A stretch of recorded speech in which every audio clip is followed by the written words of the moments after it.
everyone. Welcome back. I have been waiting for this. I have been very much wanting to talk to Joyce Griggs about health advocacy because, wow, I think we all need a lot of help. And with the new beautiful bill, I'm going to guess that this is going to get a lot harder. So if you are familiar with me and my story, you certainly know I've had my own issues with advocating for myself with doctors. So I'm going to jump right in. Hi, Joyce. I'm really excited to get to talk to you today. Can you tell me, I believe when I read your intake form, you told me that you yourself are not disabled. What led you to this?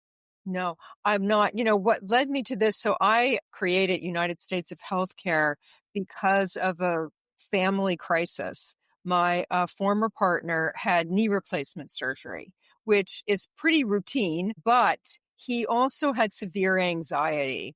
And he had been on psychiatric medications for a number of years, and his psychiatrist just kept putting on higher and higher and higher doses. And it finally got to the point where he was impaired, like seriously impaired by the amount of medication that he was taking. And I was talking with his doctors and really hoping that they would send him to rehab for 5 days after the surgery because we lived in a house with 13 stairs. He had fallen down the stairs a week before his scheduled surgery, and all they did was postpone his surgery for 2 weeks. There was no MRI that was called for. There was no wondering like what's going on with George. And these were doctors, his primary care doctor who had to clear him for surgery, his psychiatrist, and his orthopedic surgeon. They had all known him for years. So these weren't like, oh, you're new to me, we don't understand you. And I was advocating for him because we were separated at the time to have 5 days in rehab because I know that they can do that if they feel that it's unsafe for the patient to be discharged to home. And they just didn't do that. And so we wound up in a very serious, dangerous healthcare crisis. Luckily, we had means, so I was able to get 24-hour care there, 24/7 care there for him. And that began us on a journey where I have worked in healthcare marketing for many years, and I knew a lot about the system, how it worked, what it was one should do in terms of advocating for oneself, all of it. And I did all these things, and we still wound up in a place where I was frightened. And I was like almost, literally to my knees. And I thought, if this is happening to me, someone who's very, very well educated, what are just everyday people doing? How is anybody getting through all this? And that's what sort of led me to begin to tell people stories. And then it led me to get even more clear about essentially developing and architecting a whole system for helping people, curriculum, become their own health advocates. What about that situation as I feel like most people live in there's the above ground and like it's an Alice in Sure. Wonderland thing. When you get disabled or you have a health crisis, it's falling down a rabbit hole and all of a sudden everything's very strange, backwards, weird. There's usually someone who wants to like cut your head off. It's a whole thing. What in this situation as you went down that whole rabbit hole of you weren't used to dealing with the medical community in that way really surprised you? Well, so a couple of things. Like, for example, I was on the phone with the surgical coordinator. I remember this like it was yesterday. It was actually 8 years ago. And I was on the phone. Well, actually, we were messaging, of course, because, no one talks on the phone. So we're sending these long text messages back and forth to each other.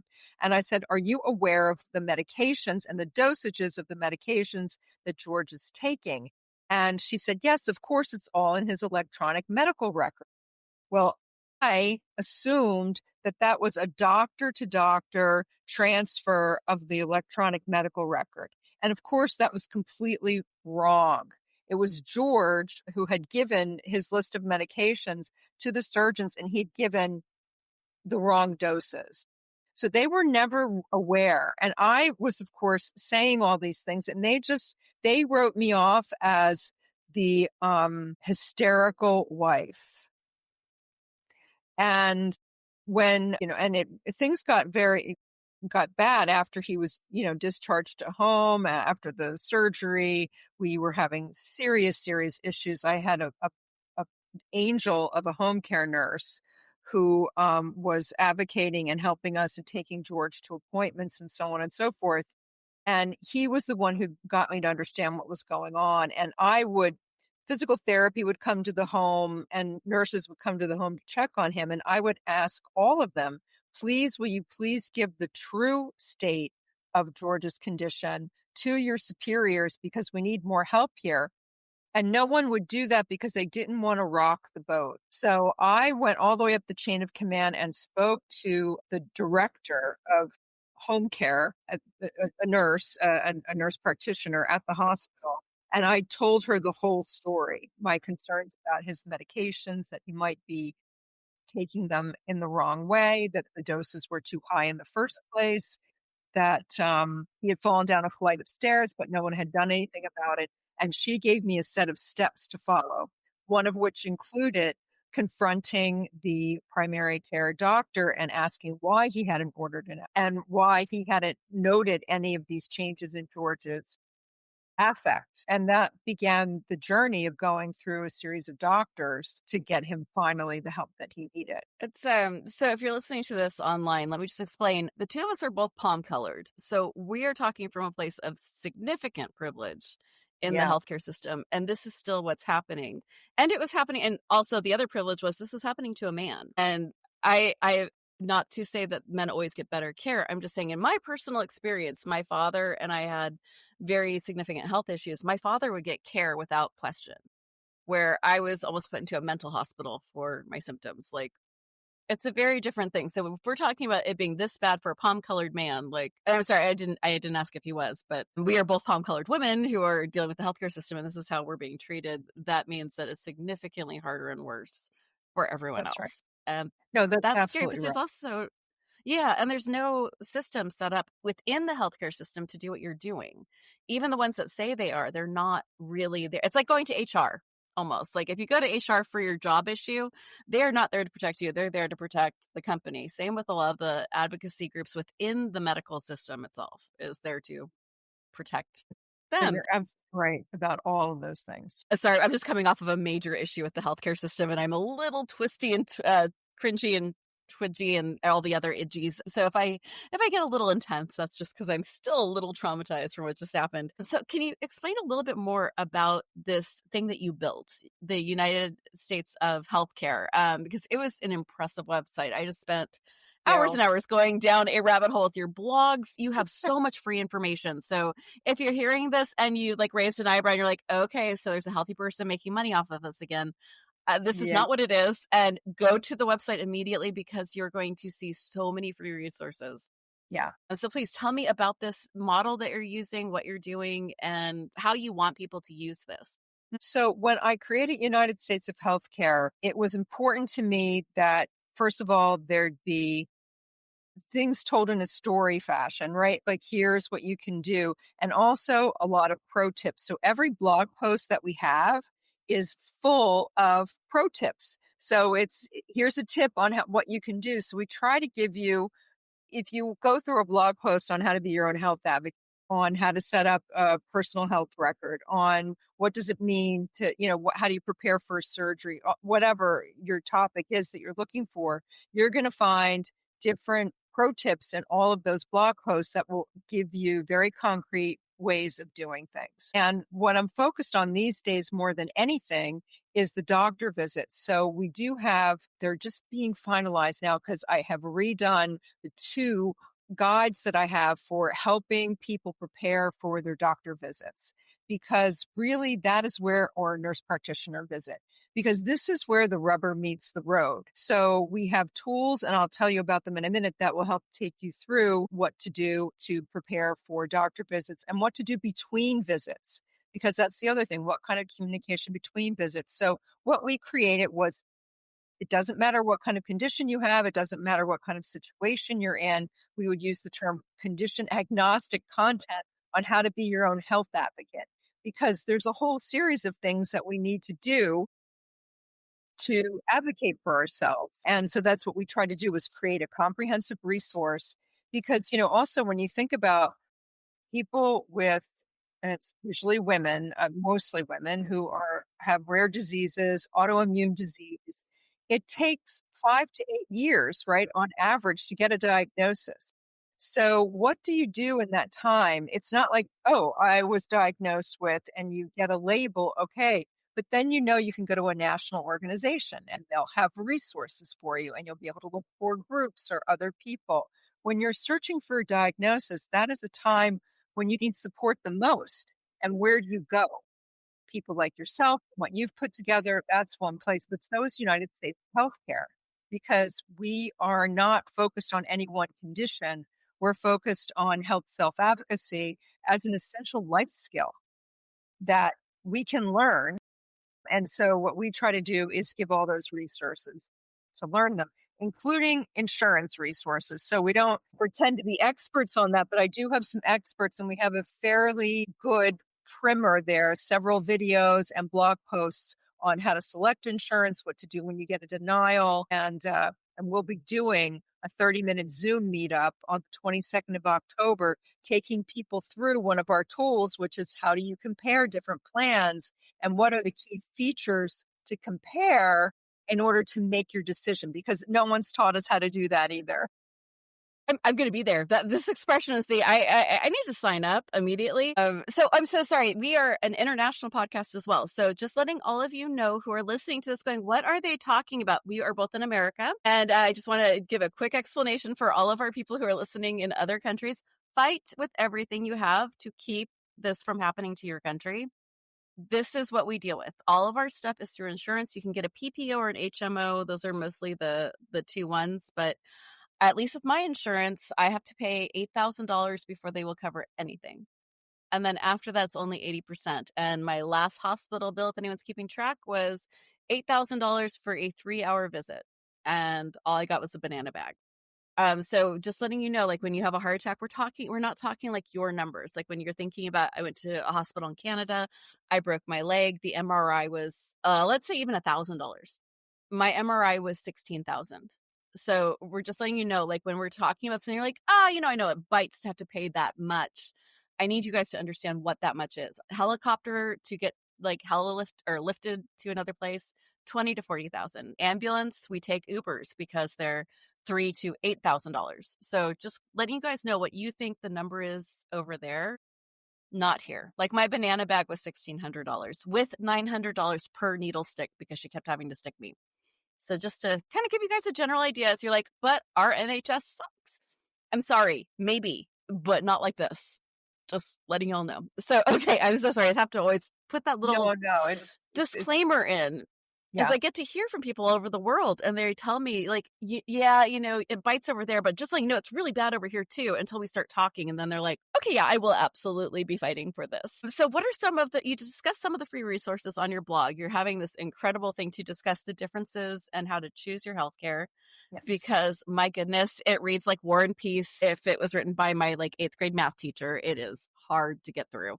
Yes. And you have a lot of free resources on what to do before and after doctors. What are some of your favorite things that you're like, I am so glad I put this in here. This is why I'm doing this. This is the resource I wish I could like tattoo across the sky.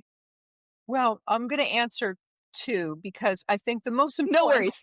the most important one really is how to prepare for the doctor visit, what to do during the doctor visit, and then what to do after the doctor visit.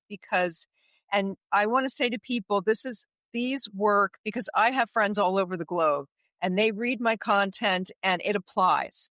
I have friends from China, from all over Europe, from the UK. They use these resources. It all applies because it's the same process.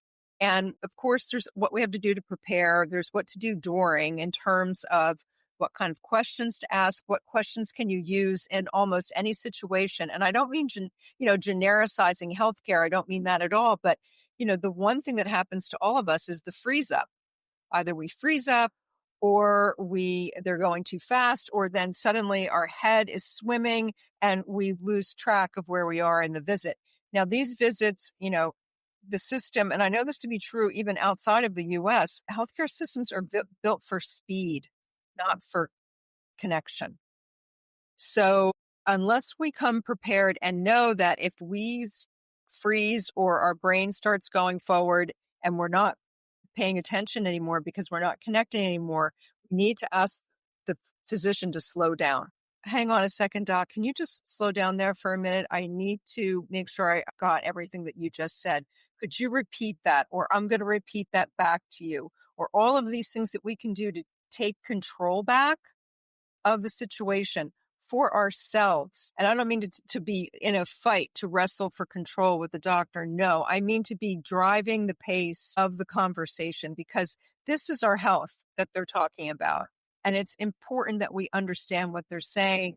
And it's also important that we come into the visit as a partner because the doctor or the nurse practitioner, whoever it is that you're seeing, is our expert ally.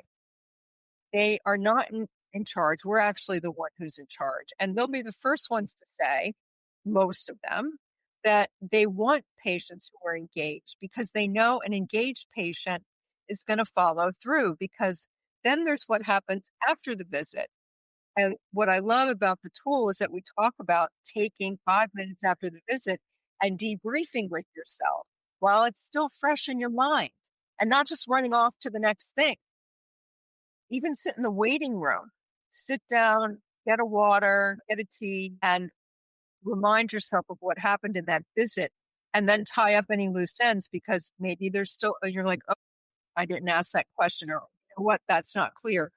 That's right. He told me to make a follow-up appointment. He said I could get the referral from the front desk. These things can fly out of our heads in the times it takes us to get dressed and pay the bill.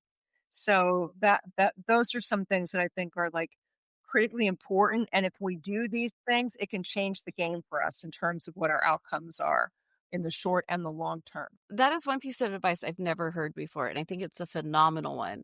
If you have an Apple device, you have something called reminders and notes. I highly recommend using both of those because they're already a part of your ecosystem. And with notes, you can just have like your different binders and folders right there where you can journal it. You can even make it look cute. Like absolutely Yeah. add some cute stickers into it. Have some fun. The reminders will actually remind you where and when you should do something.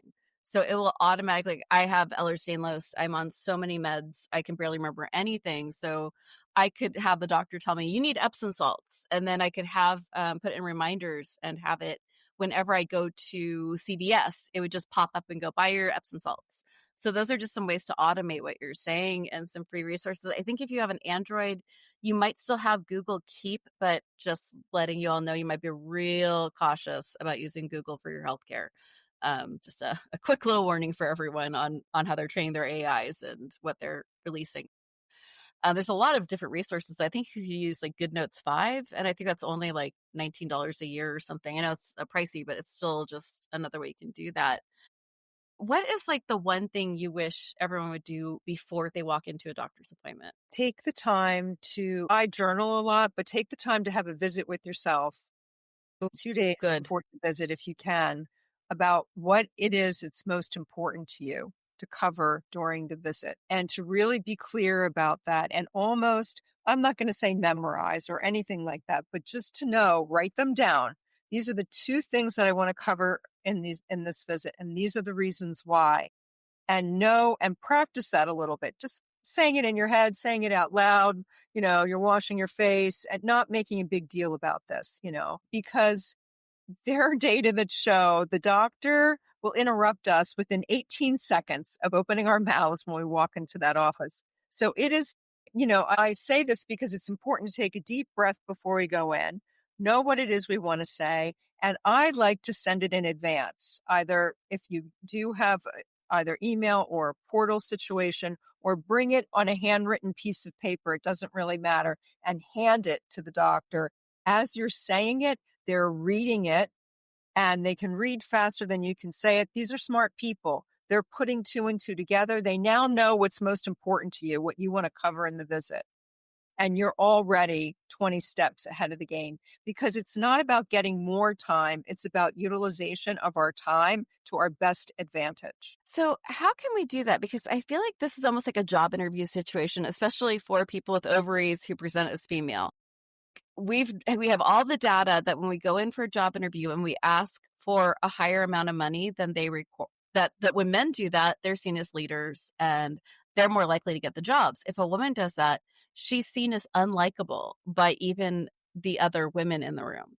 So I'm just saying, like, there's definitely an issue when you go into a doctor's office on like how how to ask for what you need, how to be clear about what you need and advocate for yourself in a way that's not going to make them put in your chart difficult, intransigent, in the words, sorry, words are not working for me today. But I think you get my general gist of like where we get things like difficult to work with, which can have real world consequences, especially for chronic pain patients. How do we advocate without becoming, and I hate to say it because like we shouldn't care as much about if we're likable or not as we care about our own health, but if they don't like us for whatever reason, sometimes completely racist, arbitrary, or all the different, and I won't call them fears. I'm just going to call you an asshole if you decide you don't like someone based on how, where, or why they were born. But that's a real world issue, I, especially for people who do not look like you or I. How do we do that? How do we get to a point where we can still advocate for ourselves even through that fear? And how can we advocate in a way that will most likely get us the result we want? So So, that I was a long mean, way around to a small question. no, it's a lot, and it's a lot to unpack. So we know that we know that there's bias in the world. We know that there's bias in healthcare, especially against women in general, and and then women of color, and you just sort of go down the list of everyone who's had to. Even my trans the people who I'm friends with who are trans, the issues they experience going in for even like the necessary important care, like it's like even if they're just going for a broken foot and they're like, well, it's probably because you're trans. It's like when you're overweight, it's like you go, like I go in and they look at me and they're like, well, have you thought about losing weight? Like, no, I'm a person who grew up in the 90s. Obviously, I've never ever considered losing weight before. What? Never heard. Thank you. I'd never heard that before. It's like anything is like brought back to those issues instead of like actually looking at the modality of what's going on. And when you said they're all smart people, I'm like, maybe. I just meant in terms of processing data. I know. I'm so sorry. Bad joke. But so the thing is that there is bias, and we have to be aware of it. There's gaslighting, and we do have some some blog posts on gaslighting. I mean, that happens to especially those who are still in the phases of seeking diagnosis. We're told it's anxiety, it's in your head.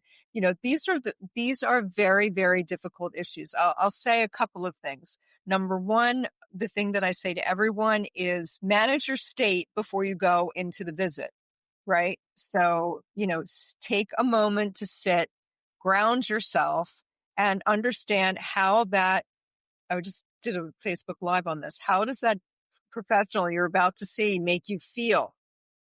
And I have the wheel. I should go get it, but I don't want to get up and disrupt the shot. The wheel of emotion. And look and see where you are on the wheel of emotion as how you feel about this doctor, and then recognize your own, whatever it might be, anger, disappointment, whatever the feeling is, just name it and say, okay, look, you're feeling this now, but I want you to know that, we've got this today, and we're going to be our best self and go in there and take care of business, because we're about to go into whatever you need to tell yourself. We're about to go into a business meeting for our health, right? And try to That's good. right. And try to work with our emotional state, just like we would do at work. Whether our work is as a service person or our work is as an office person, we still need a certain code of behavior. And it's the same thing here. And I think also we always have to speak with respect, even when we are upset. Now, I remember once being in the dental chair and I was being told that I was losing a tooth. I was like 35 years old and I was losing a tooth, and I was extremely upset about it. And they wanted to, because of the situation, they wanted to take it out right then. And I got flustered and I didn't know what to do. And they just wanted to push me out. I was like, okay. And I just remember having the thought, they don't want to deal with my emotional state. And so I, took a breath and I said, look, I don't want to just leave. Can you just help me to get to where I need to? Because I'm upset about losing a tooth. And then they were able to work with me. So we really do have to be our own almost parent to the upset person in our internal world when we're going through these things. And this is why I say, know how you feel about your doctor in general before you go into any appointment, because it's then you can manage your state before you go into the room, because maybe they will trigger you. And then what do you do? I love what you're saying, because I'll just repeat what I'm thinking you're saying, and let me know if I'm wrong. But what I'm hearing you say is that you may not have the right outcome and you might have to deal with people who are cruel or bad, but the only thing you can control is yourself. That's the only Exactly. thing you can do. So if that's the only thing you can do, you can really like focus in on making sure that at least you are doing the thing you need to do, even if the other people aren't, which, living in the United States, I feel like this is a very, very pertinent discussion right now. Yeah. I mean, this is what it takes. This is what it takes, in my opinion. The other tool that we have for anybody who's in the process of looking for a new healthcare provider, or maybe you just have a new healthcare provider, doctor, nurse practitioner, it doesn't matter. It's an interview guide. And I strongly Mm. suggest to people, like, I have to look for, someone might be having to look for a new specialist. Okay, I've got a referral. There's a couple of people I need to see, or maybe there's just one person that's available to you. I still say, if you have the means, pay for a consultation appointment, go and sit with them across the desk, not in an exam room, in your paper gown. Sit with them, That's a position of power. right, with your feet dangling. No, sit in the office with them and interview them as you would any person that you were bringing onto your team, whether it's somebody you're bringing into your home to do work on in your home. The new person is going to do your hair, whatever it is, right? We try to get to know them a little bit, understand, have they done this before? Even if they're a specialist, have you worked with people like me before? Anyway, there's a whole list of questions there. And I think it's really important because it helps with agency. It just makes us feel like, hey, you know what? I am the one in charge here and I do have a choice. I do have a choice. And then you get to know each other. You also get to see the affect of that person. Not all doctors have the warmth of, say, nurses. Nurses are trained differently than doctors. And I don't know if people know this. Doctors are trained in disease states and in how you go from step to treat a disease. Nurses are trained holistically in patient care and human behavior. In how do you work with the individual in front of you? So clinicians, even though, yes, they're not strict scientists, but they are not trained in how to work with human beings. So I very much feel that. Now, we've been talking about things in a way that are like, this almost feels like an almost ideal situation that we're talking about, of like people who may not be doing the right thing but might want to. What happens if we are in a situation that has gone upside down and sideways? And I think we both can acknowledge that with this great, beautiful bill that passed, we're going to lose a lot of rural hospitals. We're going to lose a lot of specialists. And there are multiple states right now that don't even have a properly staffed OB hospital. Like, we have people driving 3 hours to give birth. So you're not going to necessarily be able to even choose your own OB. You might not be able to find a pain clinic in your area. You might just have to deal with the cruel and horrible person in front of you. So how can we prepare ourselves if we have to have a relationship with someone who already is judging us, does not like us, and we're in like the worst possible situation, but we can't choose someone else? How can we prepare for that? yeah, so I still say, okay, so you're saying we already know somebody and you're in a horrible situation. Totally not a personal story at all. No. So the other piece of advocacy is to know when it's time to bring someone with you. And I wanted to mention this, Mm, talking about bias and bias against women in healthcare. And I know it's irritating to have to say, and I say this to anyone, no matter what your sexual orientation is. If you're a woman, bring a man with you that you trust. If you have a man like that in your life, to your appointments, because the most important thing is that you get what you need for your health. yeah. Yes, is it irritating that you would have to take a step like this because you're being completely ignored, called anxious, said you're a problem because you're asking questions for yourself? He can say the exact same thing that you say in the exact same tone of voice, and all of a sudden, the answers are given. Well, if that means that you're getting what you need, then you won. Staying alive is more important Healthy. than Yeah, because if we stay alive, then we can fight the system. We cannot fight the system. The system does not have Ouija boards set up. I'm sorry. Like we've got to be here on this plane to fight this. Yes. Yeah, I have big, tall, scary son privilege that I can always call in, which is a very almost made those 3 days of labor worth all that. He You is know, lovely.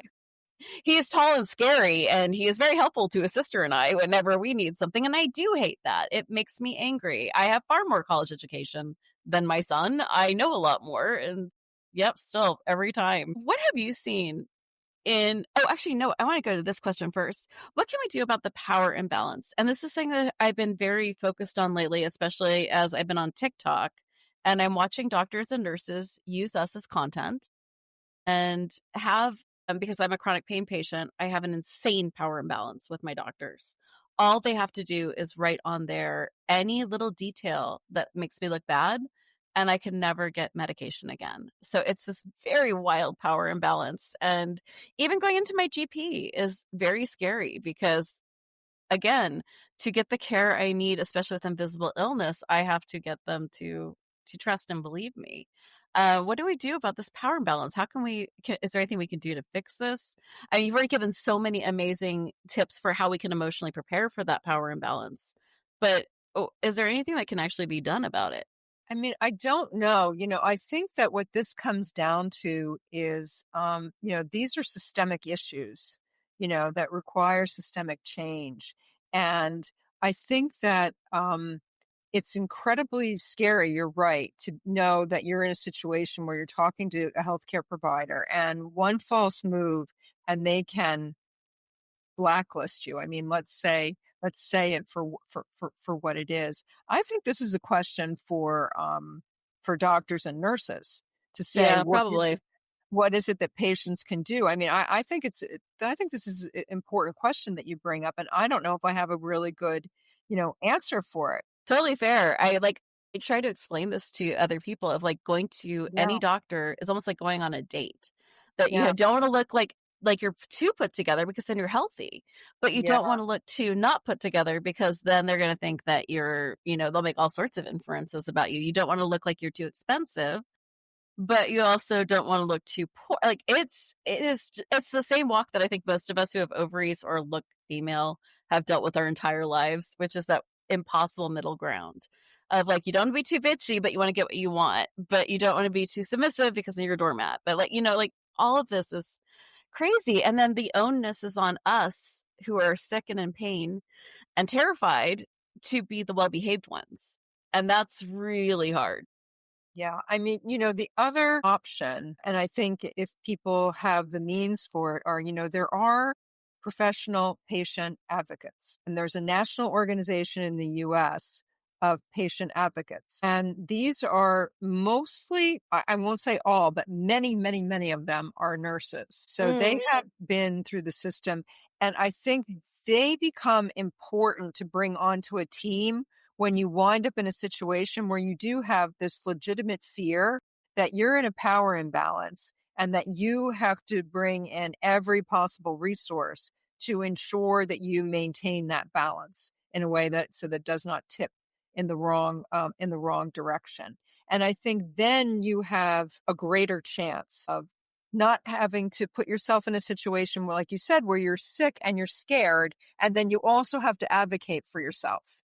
I mean, it's Yeah. just too much. There just comes a Nothing like having a dislocated shoulder and trying hard to walk that line of like, I'm in pain, but I don't necessarily scream from a dislocation. And then you think I'm hysterical or you're not going to like, it's a lot.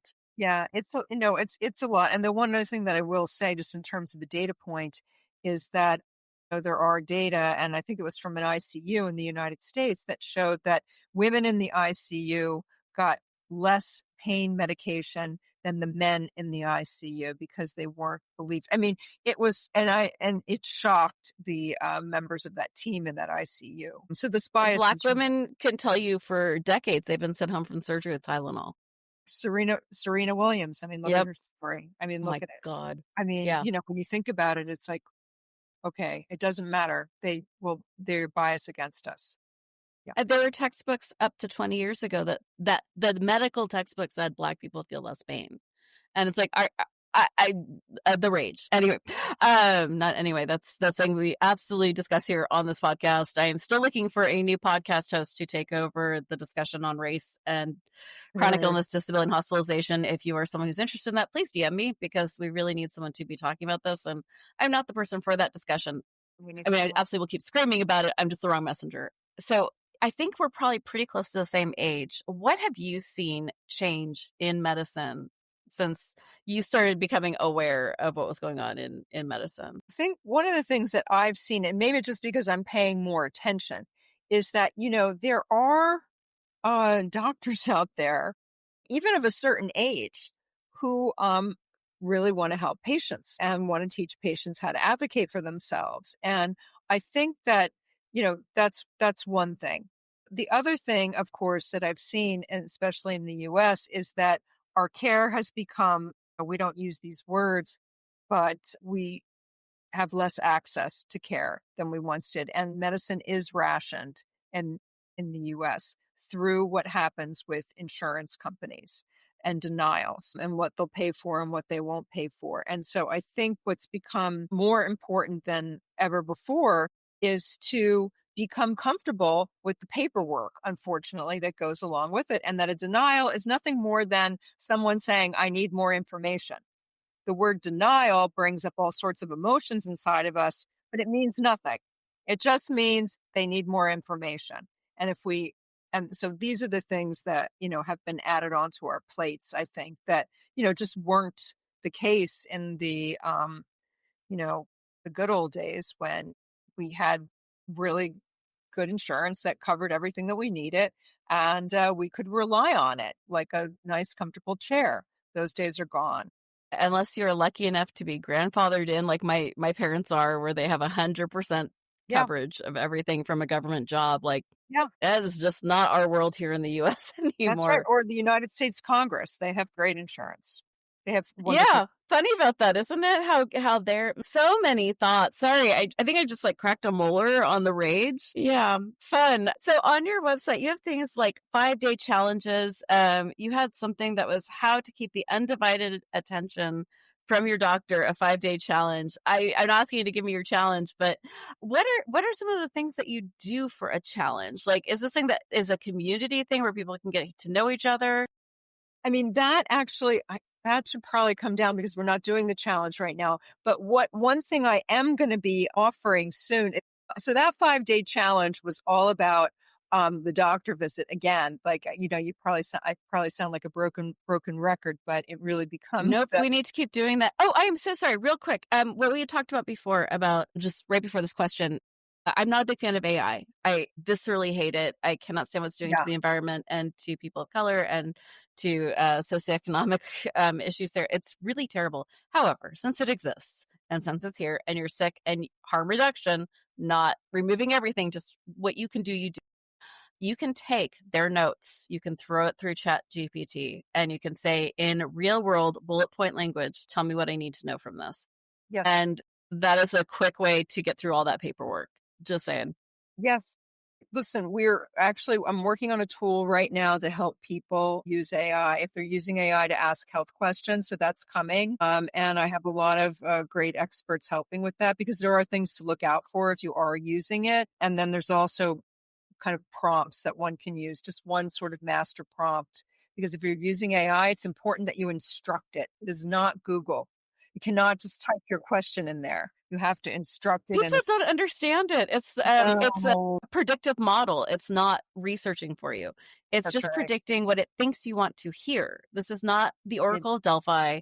This is not your surgeon. But if you can instruct it properly, it can go through your information. So I'm really yes, excited you're doing that. And if you're terrified of the environment, yes, this is a drain on it, but it's not generative AI. Generative AI is the real one that like if you make a video or an image, please don't do that. You're stealing. I'm an artist. Stop it. But if you're doing that, that's what is pulling all the energy. The 1 minute video of generative AI is as much energy as one whole household for a day for a 1 minute generative AI wow. video. Please knock it off. You don't need that. No one needs that. So if you like, the things we need are to use AI to get through a whole lot of BS, or like a whole, like if your insurance company sends you a denial and it's like War and Peace, it's like you could stop a door with it. Run that through. You can do that, and you can just ask it, please just bullet point this for me, and then tell me. You're much better at what the actual prompt should be, but like you can ask it to tell you what should you say to get this through. There's a new AI company that's coming out that will help us fight the insurance companies too. Oh, this is great. I'm really excited for it. I'm like, yes, please, This is let's do that. great. We need Right, this. use AI for the right thing. So I'm so sorry. I just need to throw that out there because I just think it's one of those things that everyone needs to know, especially since not everyone has someone who can go with them or can understand. And oh, by the way, I'm so sorry, everyone. If look at the laws in your state. I'm in a state where you can record without Yeah. consent, but Yep. you definitely want to ask. And the way to ask is not for my protection or for your protection. The way you ask is, I have a really hard time remembering things, and I need to get this in a transcript form. Can I please record this for my future records? And that way, you'll much likely get a yes. There you go.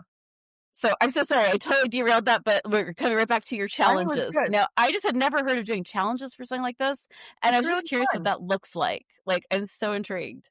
It's basically what it is. It's just to, I mean, look, okay, we talk about gamification. Like we're human beings. We like to play games. It makes it Yep. fun. So if you can make something like preparing for a doctor visit fun, then we're going to, then we're going to do it. So it's just to break things down also into bite-sized pieces. And in these things, there I am.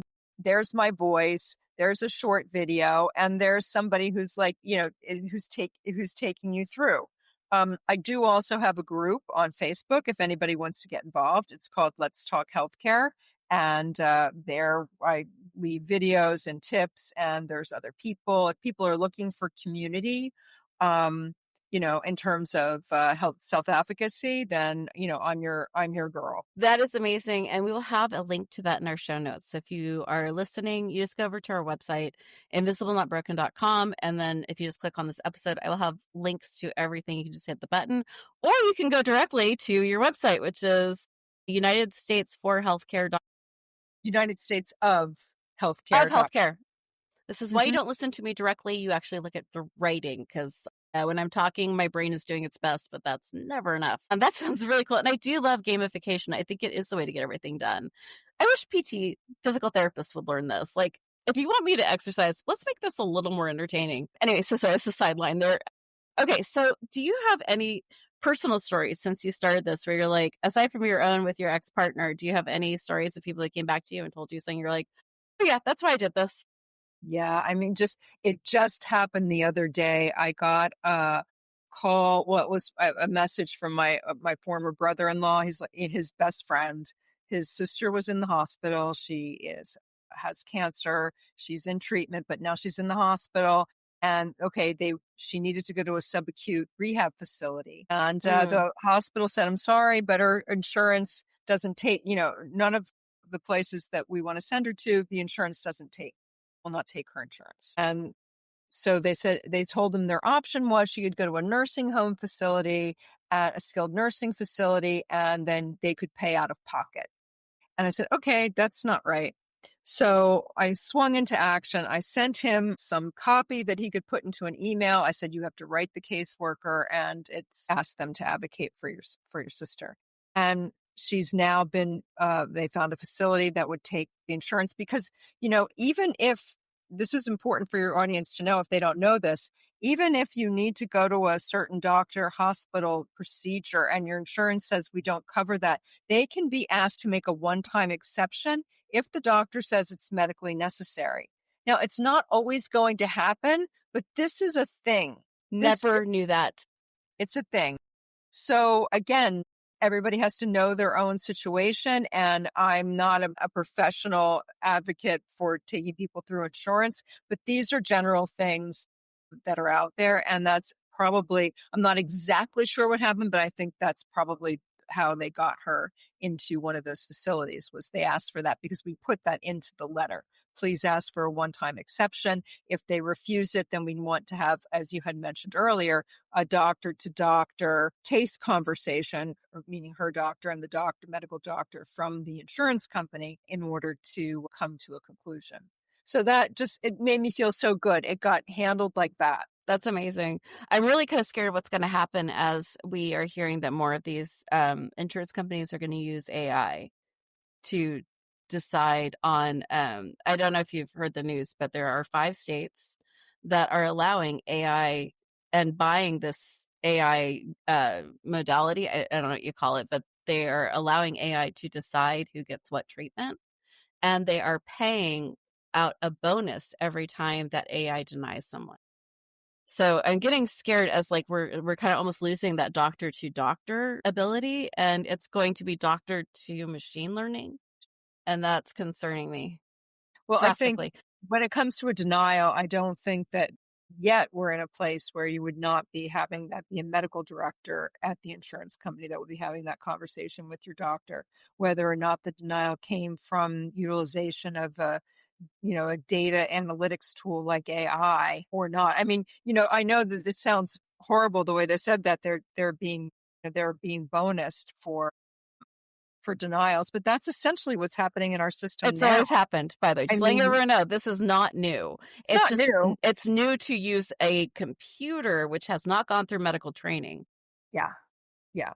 Yeah. Although, there have been for at least the last 10 years, they have used, machine learning to help with triage. Yeah, There have been avatars that have been created of doctors in triage situations like for, sore throat level yeah. medical issues and things like that. So there are positive aspects of technology. I'm not against it, but it's like anything. It has to be used for good, not evil. Every tool is a weapon if you hold it right. Anyone who's an expert in this, please contact me because I really want to do a show about how AI is going to be working in medicine, the good, the bad, and the ugly, because there's some really incredible things. Like AI is finding breast cancer a decade before it shows up on screen. There's some really cool stuff. I just want to talk to someone who actually understands it because my understanding is very basic. Yeah.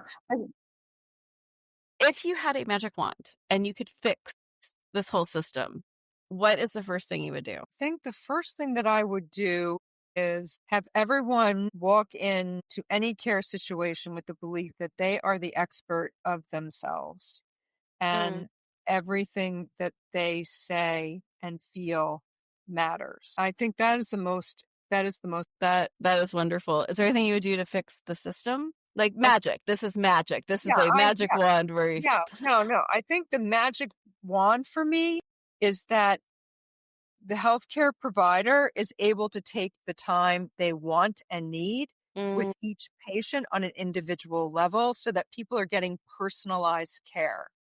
Not because right now we're not getting personalized care. We're getting generalized care, and it's been generalized to men mostly. So I say personalized care. yeah, that's if you are not aware and you're interested in medicine at all, almost every procedure, almost every drug, almost every protocol has only been tested on men, never on women's bodies. So just letting y'all know if you're not clear on that. If you're on TikTok at all, there's some guy who just learned about women's health and is crashing out on the app, like losing his mind. And it's weirdly healing to watch, but I'm realizing how little 50% of the population has had any like zero curiosity as to what the other 50% of the population is going through. Watching like that group like wake up and go, I'm sorry, chainsaws were invented for what? Has been like oddly healing. Like we need them to start paying attention and learning about what everyone else is going through. Sideline there.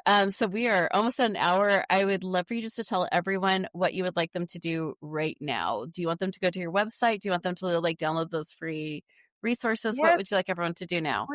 Please go to the website, unitedstatesofhealthcare.com, and then you can go to our free resources page. Please subscribe. I mean, you don't have to subscribe. We don't spam you, but please subscribe because you'll get our updates on all of the things that we're bringing to you, all of our free resources and expert information. And also you can try checklist.unitedstatesofhealthcare.com if you want to get that resource for preparing for your doctor visits. So I suggest I you love that. So send that website over if you know people who are caregivers. Please send this resource over to them. Caregivers are already so overwhelmed and exhausted. This could be a tremendous resource for them as they're going into these appointments with you. Oh, I cannot thank you enough for spending this time with me. I really appreciate you. I hope you have a wonderful day. And everyone, be kind, be gentle, and whatever it looks like to you, be fierce. And we're now at 2 episodes a month. I'm not twitchy at all. It's totally fine. But please feel free to share these. We do not advertise here. We used to have people here. It's just me now. I do not advertise. I do not take advertising. So any way that you heard about this was word of mouth. So the kindest thing you can do is to share this. Share this episode, subscribe.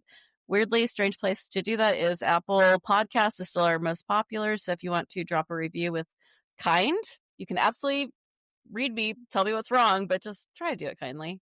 Or at least do it entertainingly. At least make me laugh. One or the other. Totally fine. All right. Have a great day, everyone.